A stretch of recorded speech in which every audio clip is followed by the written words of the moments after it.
Hello, everyone, and welcome to episode 134 of Two Amazon Sellers and a Microphone, brought to you by Solozo.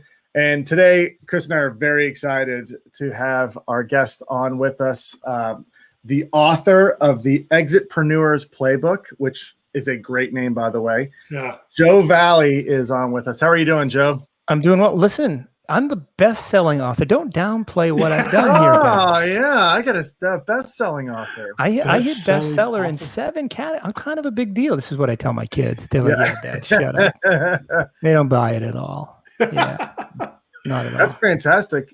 You got to call yourself the bestseller. Yeah, you have to. I try not to be any more of a big deal than I actually am. I just wrote a book. That's all I did. I'm trying to help. And I have friends that have written books too, and they always put bestseller in front of their name. And I'm like, I'm really not ready for that. I haven't, and the signing of books, which is really weird. I launched it June 15th. So I haven't been at events yet where people would say, will you sign it for me? I've sent out a lot of signed copies, which I still find a little weird.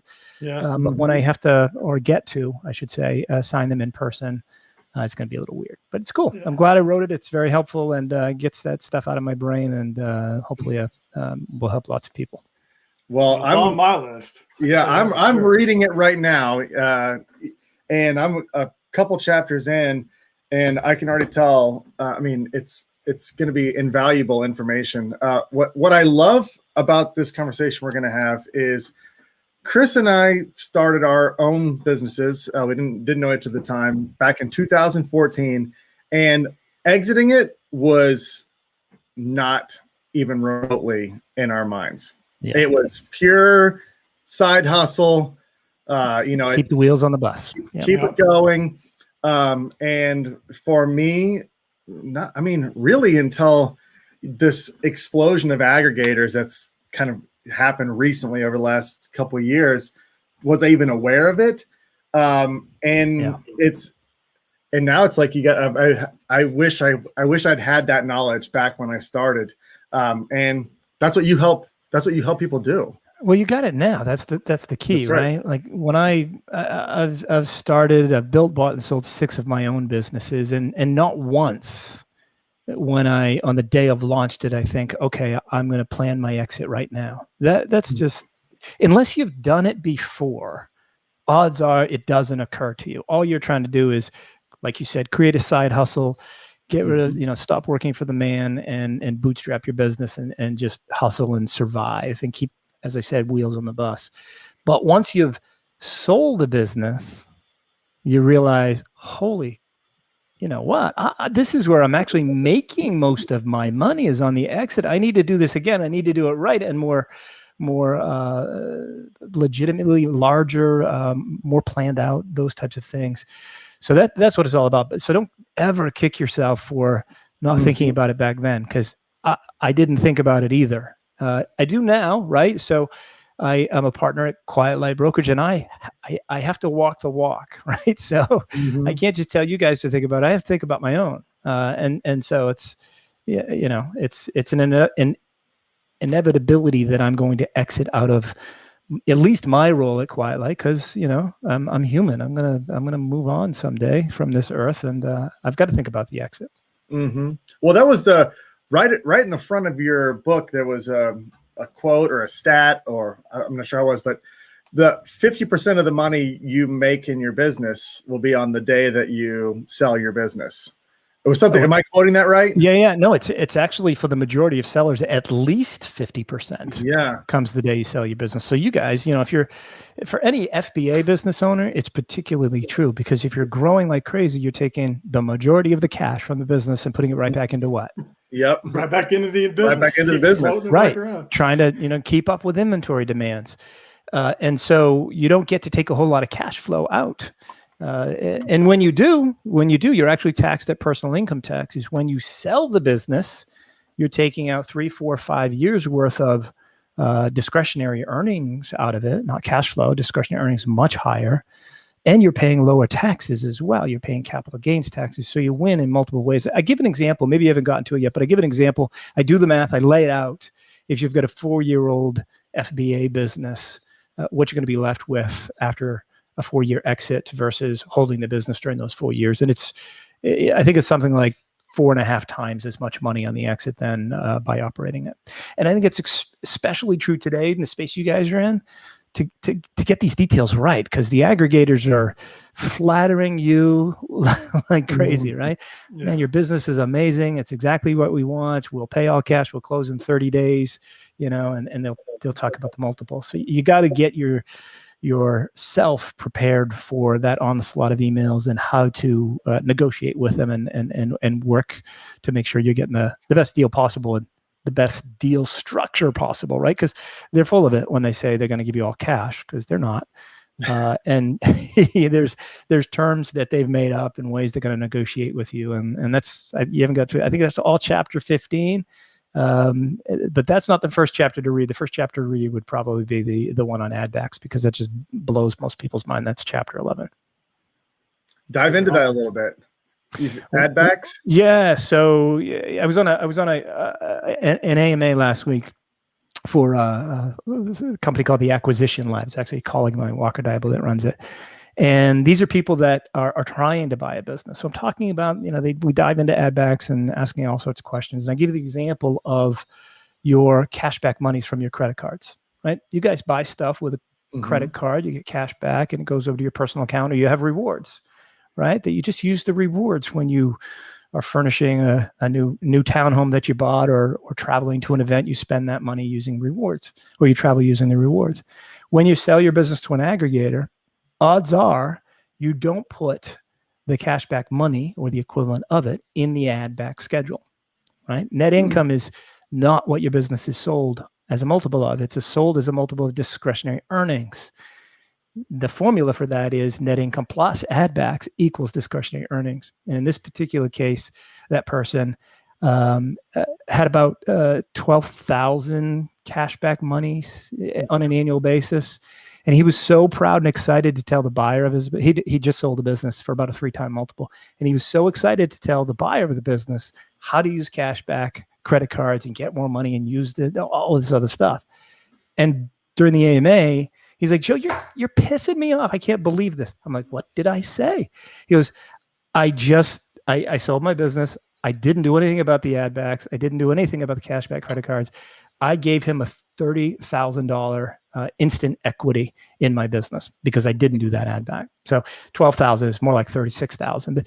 That's just one example of where people screw up on going this alone, which is okay. People are going to go alone, right? I've sold 1 on my own, 1 on my own.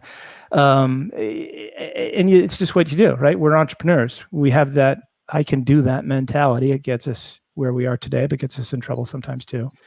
Sure. So it's okay, but it's all in there, whether it's, being a member of a mastermind group that doesn't transfer to a new owner, especially if you're selling to an aggregator. If you spend a couple of $100 a month on a mastermind group, that's an ad back. That's $2,400 a year times the 3 or 4 time multiple that you might get for the business. That's 10 grand right there.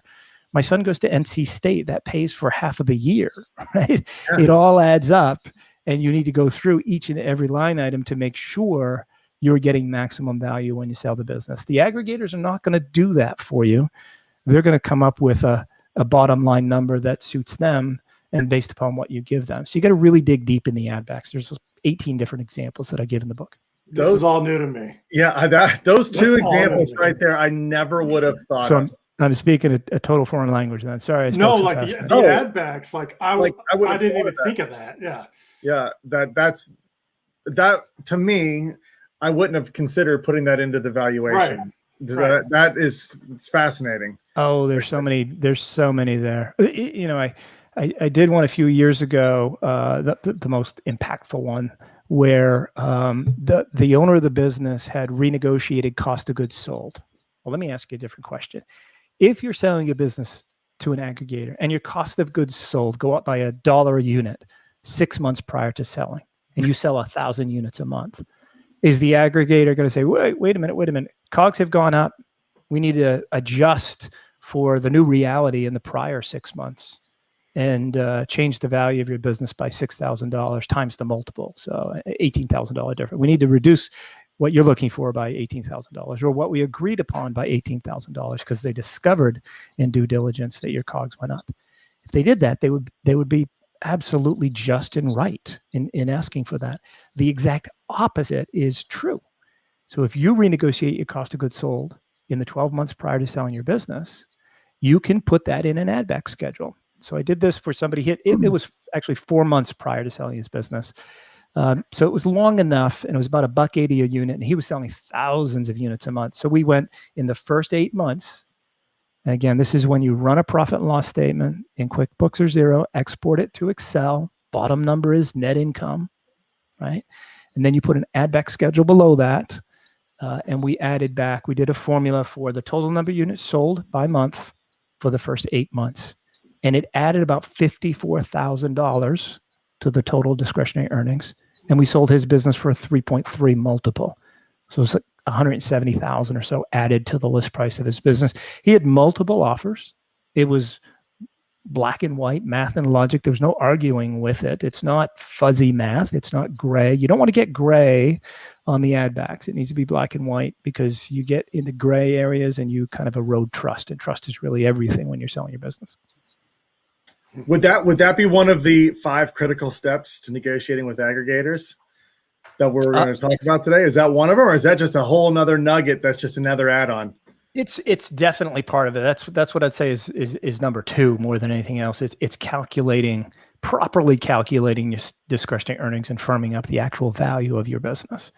Most people don't understand how to calculate sellers' discretionary earnings, and they lose tens of thousands, if not hundreds of thousands of dollars in the process of selling. So everybody that's listening that has received an email from an aggregator, and all of your friends, guys, need to understand how to calculate sellers' discretionary earnings if they choose to sell to an aggregator directly. But before they do that, they really need to back up and do something really, really simple. And that's set an exit goal. That's what most of us don't do. I'm doing that now, right? Because I've been through this 6 times, built, bought, sold. And on my next exit, I already have a dollar figure in mind. I have a date and I have a feeling. How do I want to feel when I exit? I want total relief, because all this burden that I carry is off my shoulders and I can spend more time with my family. I have a dollar amount in mind, and I have a specific date in mind.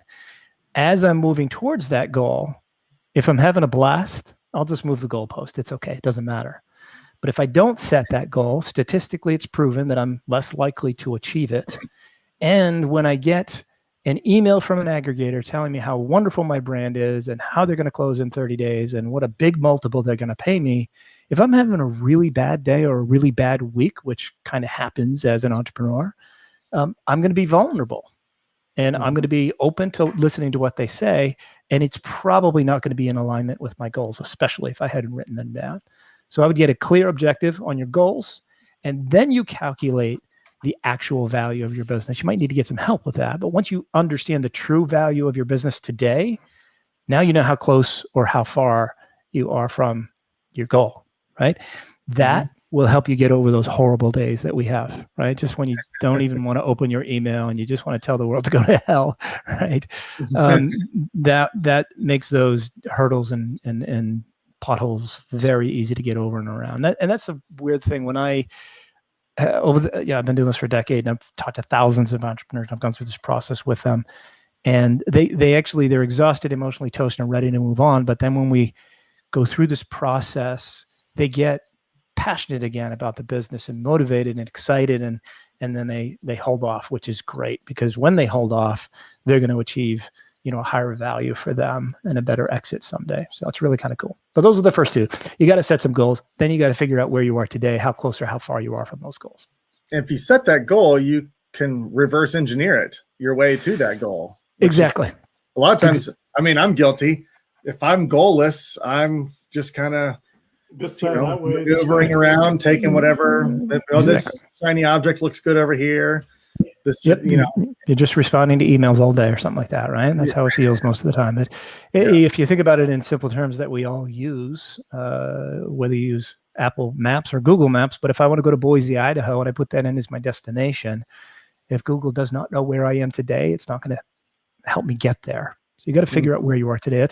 That's the thing that most people miss, right? They may set a goal. I want to sell my business for $1 million is not a good enough goal. It needs to be, I want to sell my business for $1 million on January, in Q1, let's say, give you plus or minus 3 months, in Q1 2023. And I want to feel this way. And then you figure out exactly where you are today. So if you are at 100,000 in discretionary earnings now, you got a ways to go. But if you're growing at 30% year over year, you can see that you're going to get there in 18 months, those types of things. So it's pretty cool to do that exercise. It gives me great peace of mind when I do it for myself. And I know that for when I do it for others as well. That's something I need to do better of. Like, I just get caught in the mix of, checking the listings, create new products, launch new products, check my PPC, check images, but I know I want to sell it someday, but I don't have this when I want to exit and this feeling figured out. Yeah. Date and a feeling. Yeah. I need to get that. I got this dry erase board over here that's just calling my name right now. So I can run all that out, but I need to get that figured out. It's the easiest thing in the world, right? Date and feeling. You may need to do some math on the feeling. For myself, that's what I'm thinking of is the math on the feeling, the math on the number. How much do I really want from the business if I'm going to exit someday? And then you got to figure out ballpark numbers on taxes, right? So how big is this exit going to be? What am I going to pay in taxes? It depends upon where you live in the country, if you're paying state capital gains taxes or not. So you could play with that number a little bit, but it's exciting when you put that up on the board. And statistically, again, you are much more likely to achieve it. And statistically, again, those that actually write these goals down are going to be, I forget what it is by Harvard, it's something like 14 times more successful than the average person that doesn't write those goals down.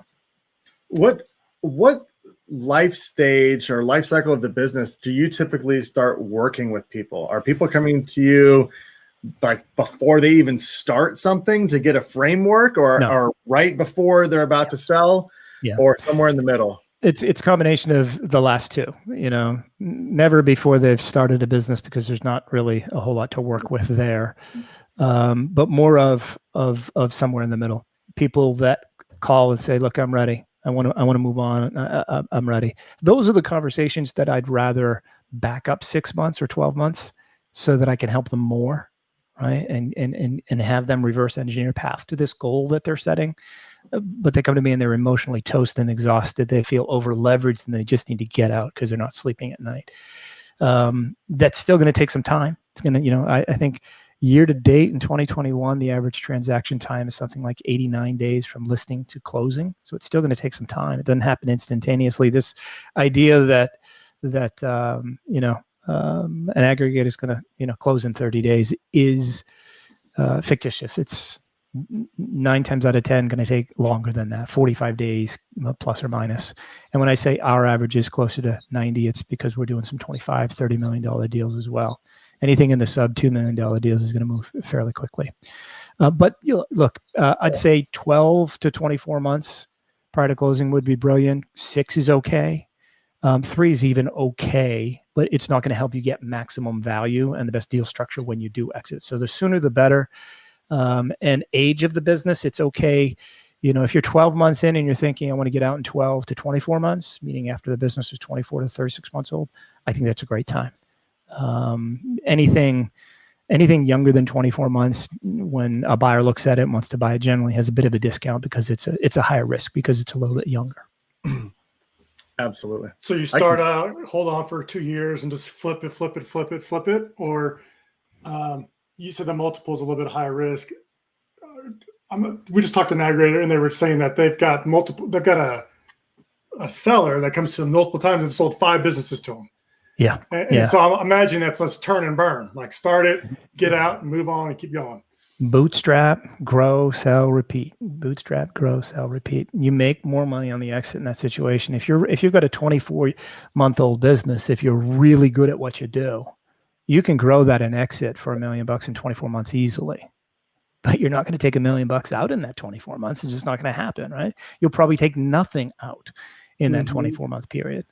And so if you do that every 2 years, and maybe even 6 months prior to exiting the first one, you've started the second, you're at a cycle where you're making $1 million every 24 months, which is pretty solid. If you can Good. do multiple brands at the same time because you just are that skilled and you've got the team and resources, even better. So I think there's a great opportunity to do exactly what you said. That aggregator has a client that's doing that, sold 5 to them. I think it's a great opportunity to build these businesses and exit. And the question is that I often get is, how long is this going to last? Yeah.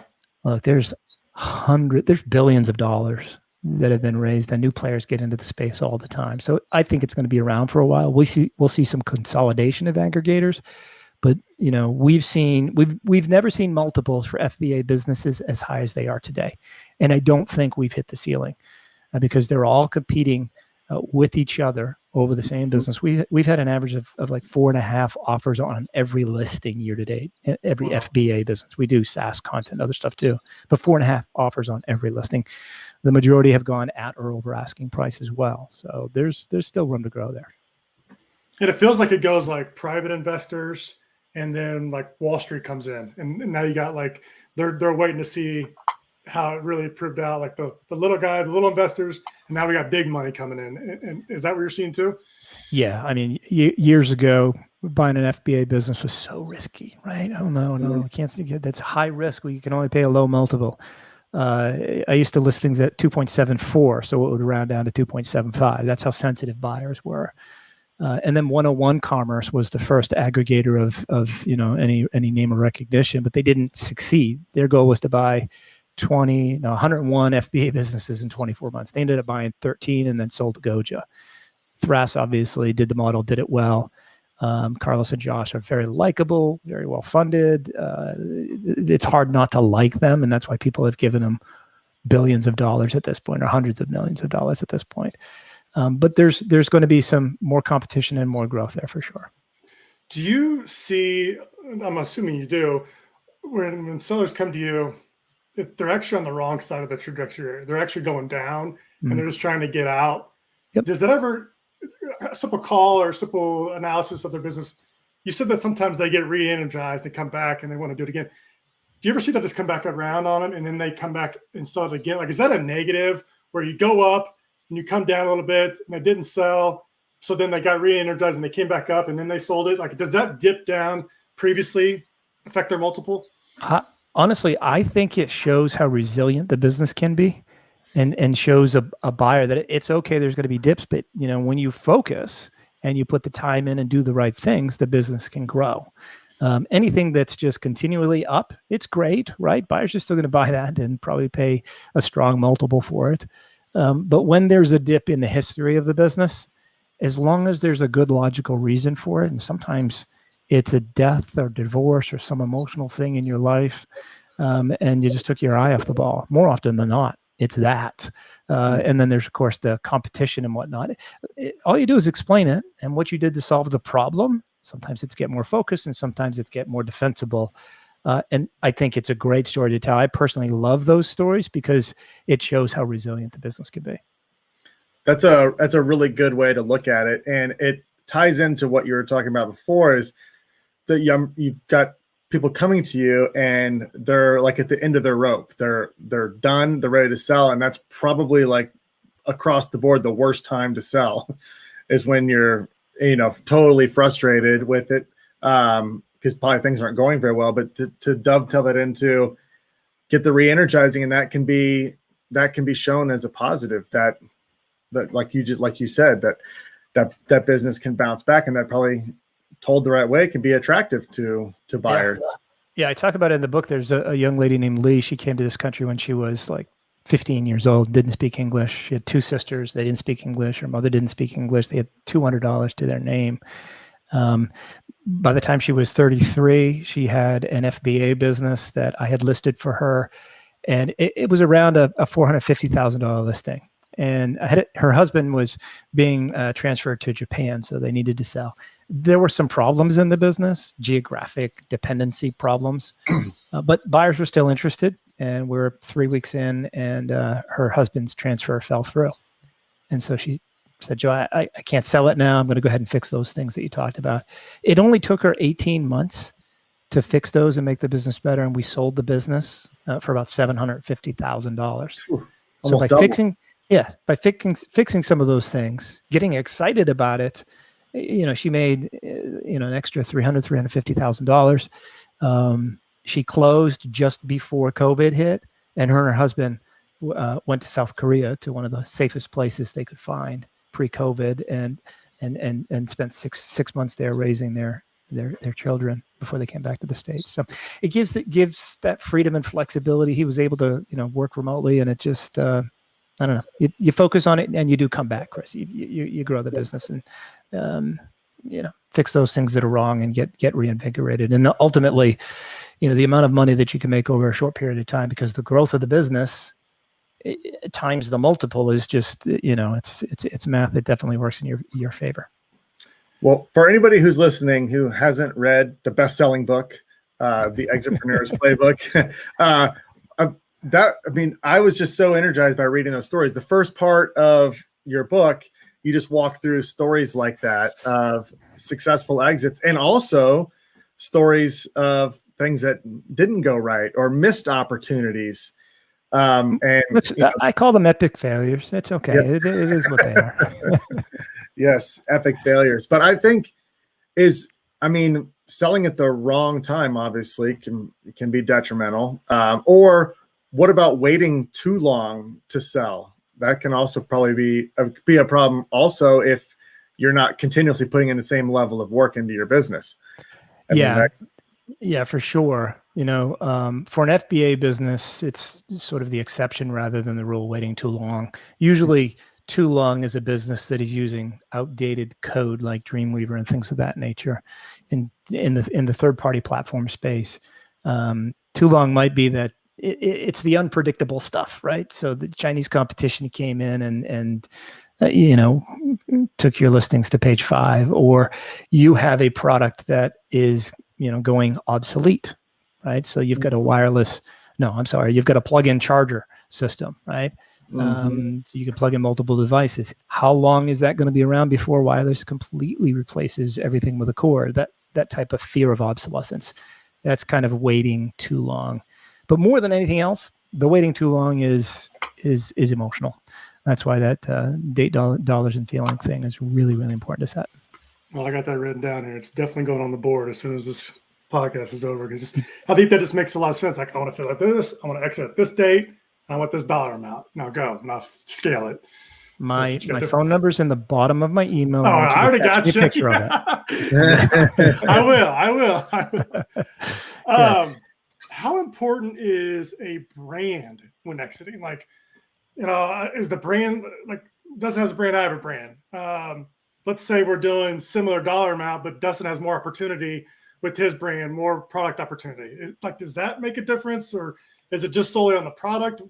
What's that look like? Are we talking about a brand like Dustin's Grilling Aprons versus you've got a seller account full of a variety of different mini brands that are unrelated? Is that what we're talking about? That's a great question too. Let's do that. That's okay.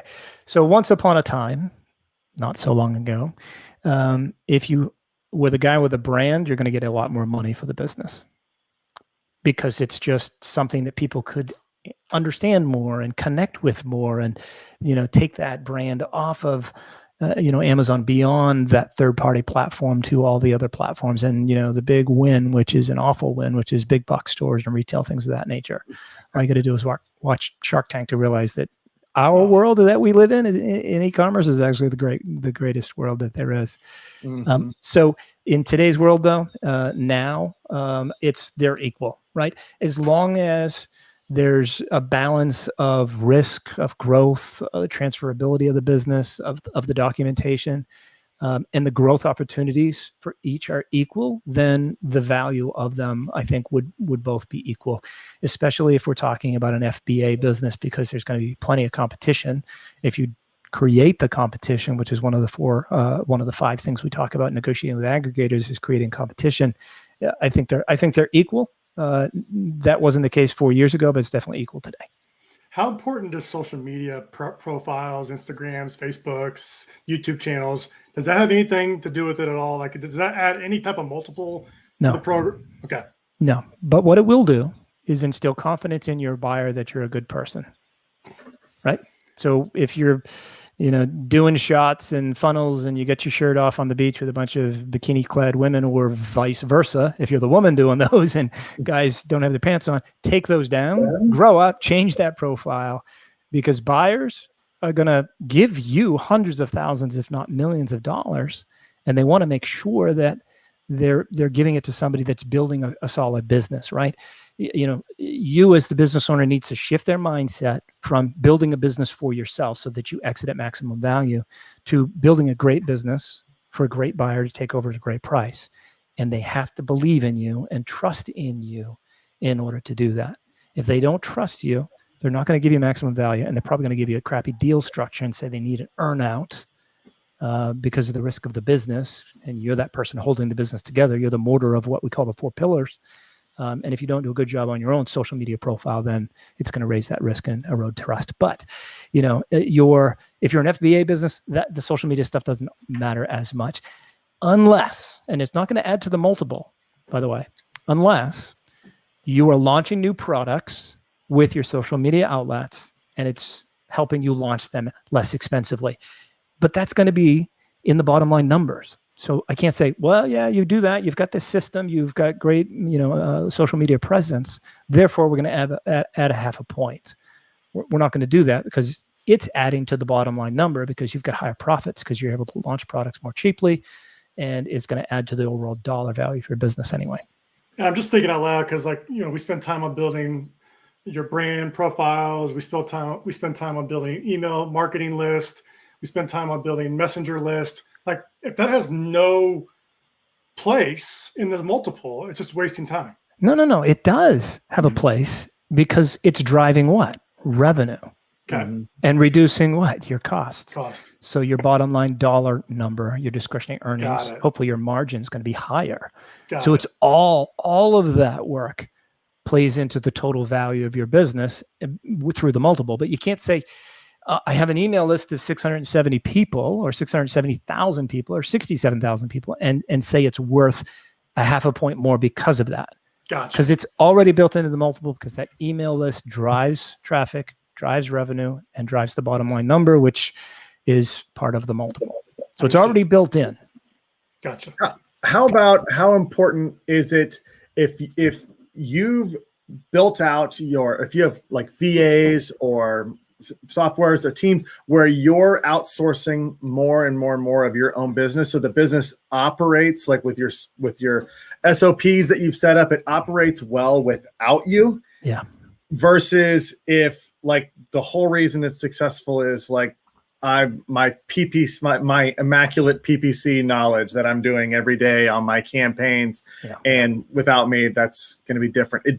Are buyers just putting them into their own systems anyway, so they don't really care that much about that? Or would they be bringing on that team as well if you've got that all built out where you're not needed as much for your business? Yeah, if your only goal is to sell to an aggregator, they're going to have their own team, but they're not going to pay you as much for it if you're just selling to one aggregator. So that goes to the transferability of the business, right? If you're the driver of the revenue and I'm buying your business, I'm sorry, but I need you to stick around for a longer training and transition period.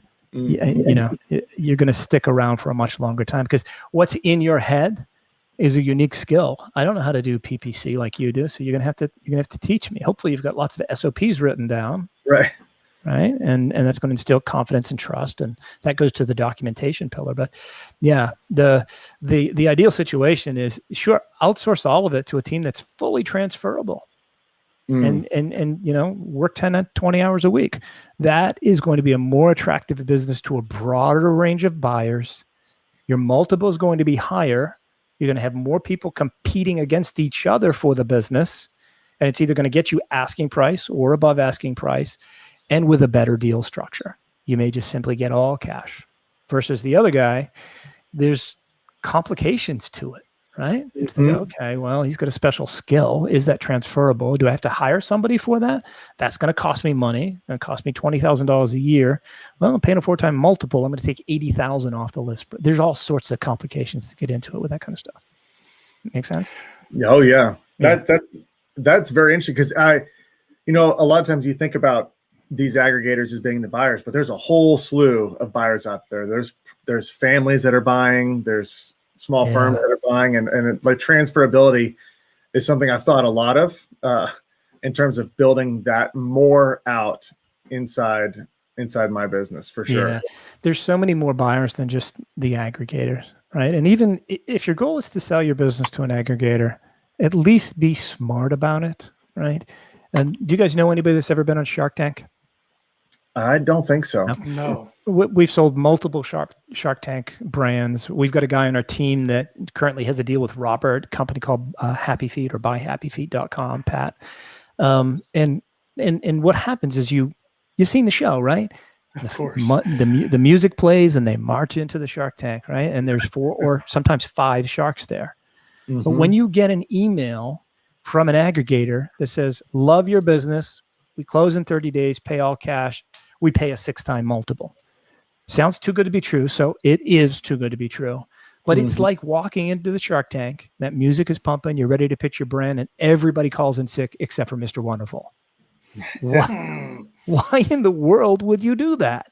You need to create competition amongst, if all your goal is to sell to aggregators, you need to create competition amongst the aggregators and make sure that you're selling to, presenting to lots of them, and they all know it in a polite, professional way, that they're competing against each other and they need to make their best offer with the best possible deal structure. If they don't, I've seen this happen. Right? We do a video series called Quiet Giants. You can just search for it on YouTube. Quiet Giants. We sold a business for somebody for about $5.5 million recently. Well, this person got this typical email from an aggregator: love your business, great brand. Best offer they could make was $2.6 million. Okay, it sounded like a good price for the business. But she said, no, wait a minute. I need to talk to Chuck at Quietly and see what we can do. Put the package together, saw the real value of the business. He had 7 offers. It went for over asking price. And she got 5.5 all cash for the business because she created that, competitive environment where they were bidding against each other, right? So can't think of all the sharks' name right now, but Mark and Mr. Wonderful and Robert. Lori. Yeah. Thank you, Lori. They're all competing against each other, and you've seen it happen. Mm-hmm. They bid higher, and they offer better deal structures. If you sell to one aggregator, you're selling to Mr. Wonderful in a royalty deal, and it's not going to work. Just going to say the royalty deal. Right? If he's the only one, there's always a royalty deal involved in it. And your business, for the most part, everybody listening, the business that they own right now is very likely their most valuable asset.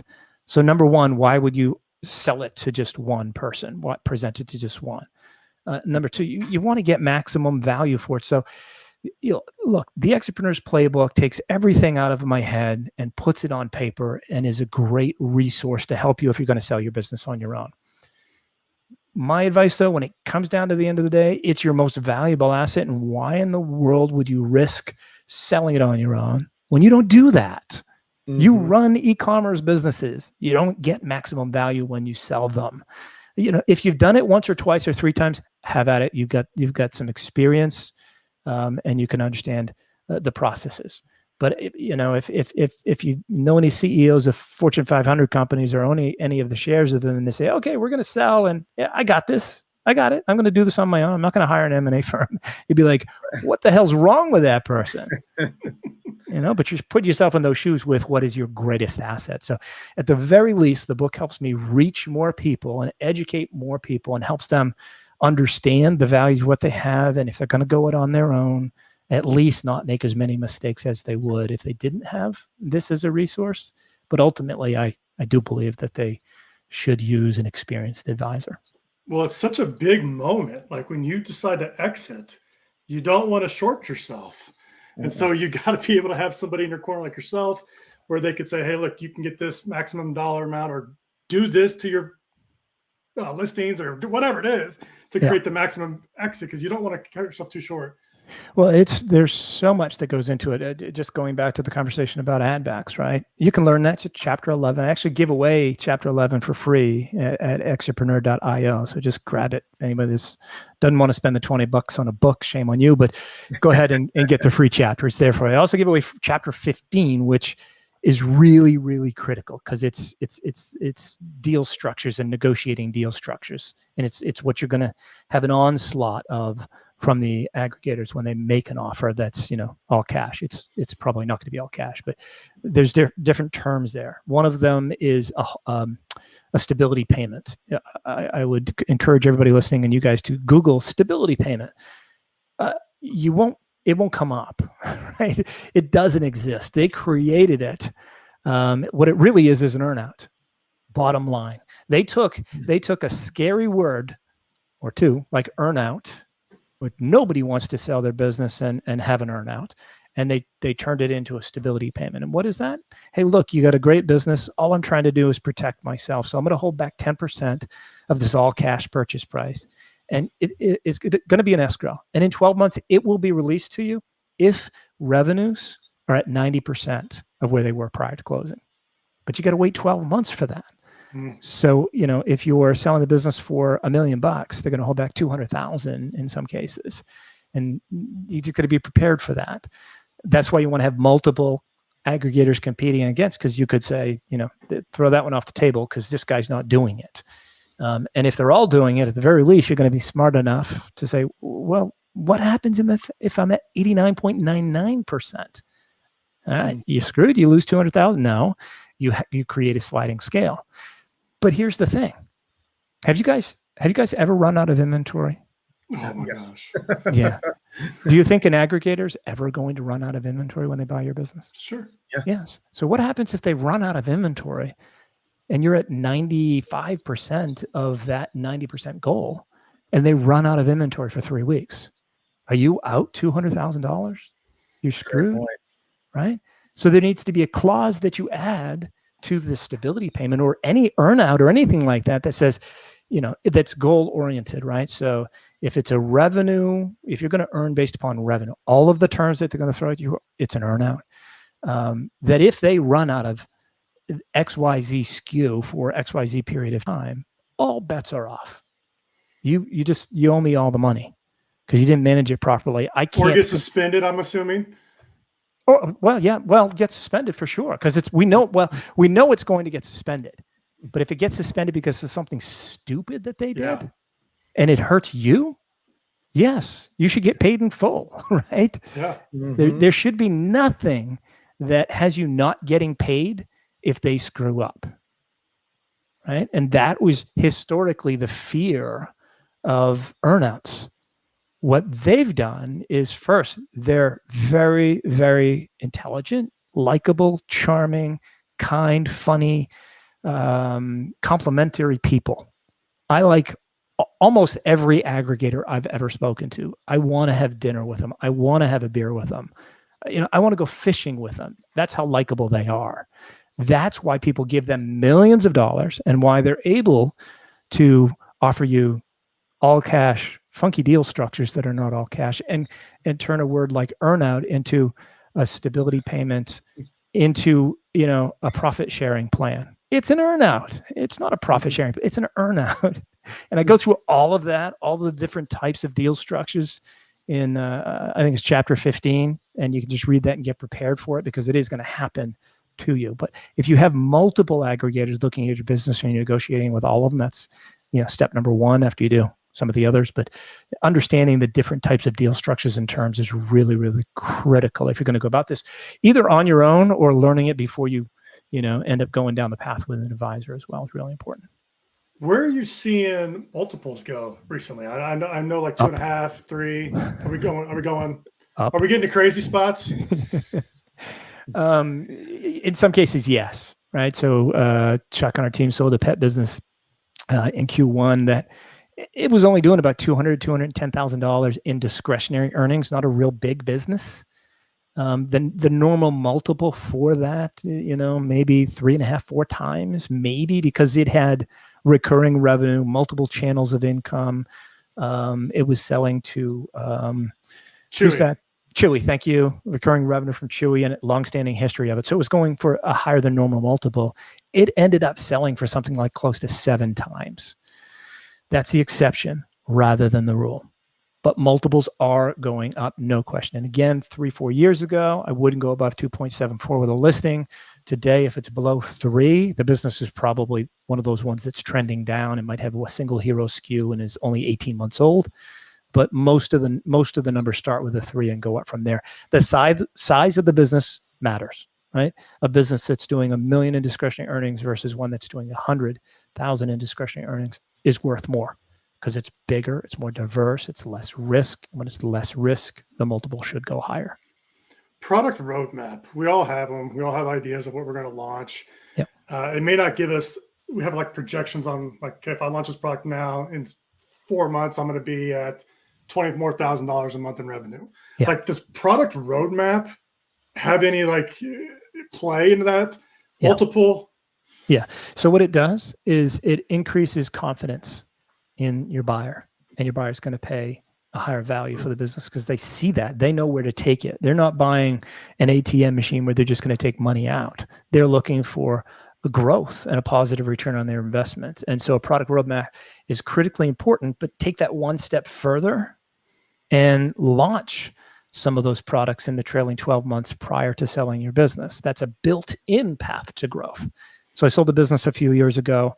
This was a 24-month-old business. He had launched, I think it was 7 SKUs. He had a total of 16 SKUs.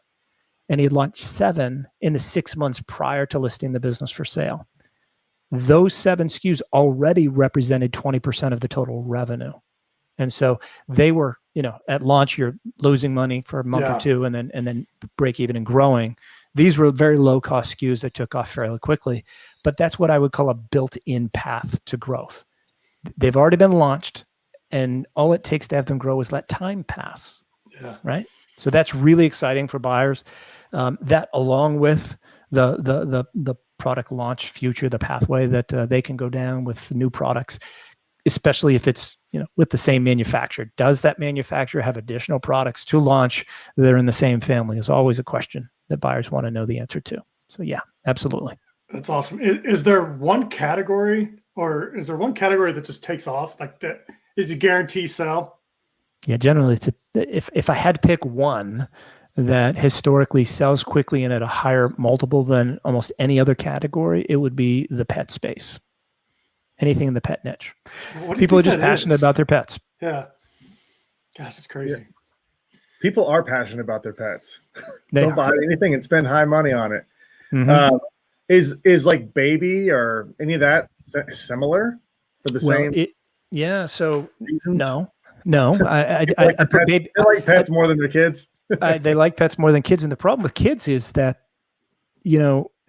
sometimes, like I sold can't remember the name of the type of product it was, but it was something that the baby put in their mouth, right? Which increases, liability and risk to the buyer. And maybe it's an unfound, unsubstantiated fear, but that fear, keeps their wallet a little tighter, and they're not going to pay as much for the business because the risk associated with something that, a baby puts in their mouth, if it's manufactured in China. What kind of testing and studies have you done to make sure that product is safe and that type of thing? So I'd say pet number one. It's interesting, when I sold my last e-commerce business in 2010, and it was a supplement company, and supplements have a bad name, a bad rap, generally speaking, right? Low barriers to entry. You can buy a case of them, slap your own label on it, and off you go. But it's hard to really grow the business and maintain it. But when you do, and you've got recurring revenue to it, that's exciting for buyers, especially now that Amazon actually has subscribe and save reports that you can see, predictability of revenue in the future. So that supplement side of things, even though there's a bit of a stigma to it, when you really get down to it, it's a business where the margins are amazing and it has recurring revenue to it. That's really attractive. Yeah. So those two things I would look at. So interesting. I can't wait to finish your book. I'm telling you, anybody who's listening, It's really well written. It's easy to read too. So it's not like you get lost in like financial documents or anything like that. It's very easy to get through. I can't wait to finish it because this is going to help get the vision going in the right direction and get all the things in place that I need to go. I mean, I think it's exciting talking about this stuff. I always get really pumped up when we talk about the potential for exiting.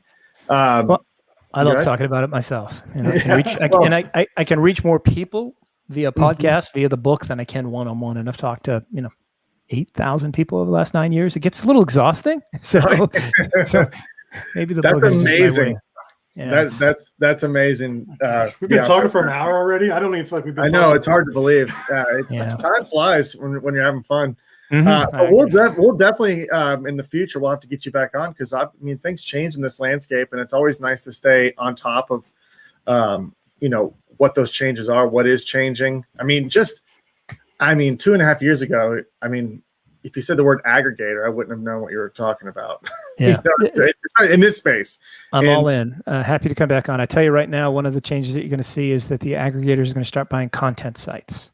Why? Because content sites drive traffic to their Amazon set page and will help them sell more product. And already they're going to buy, Shopify stores and whatnot as well. They're not going to stick just to FBA because they can't. There's not enough to buy. Good quality ones to buy.